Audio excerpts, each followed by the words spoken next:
Hey guys, so I wanted to show you how I did this artificial plant accent wall in my bathroom. With the bathroom, you're a little bit more limited in what you can do as far as like the peel and stick options because of, moisture and things like that. So I essentially used two materials only.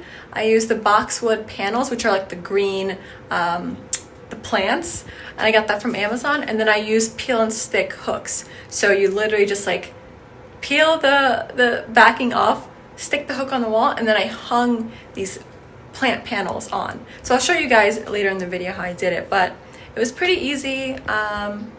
It's not super realistic like, let's say, one of my other walls, but I think it works. Just an option to like add some life in your bathroom.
So I just did the first layer and I'm getting ready to use this double-sided tape to just get the bottom line flat on the wall. But this is it so far.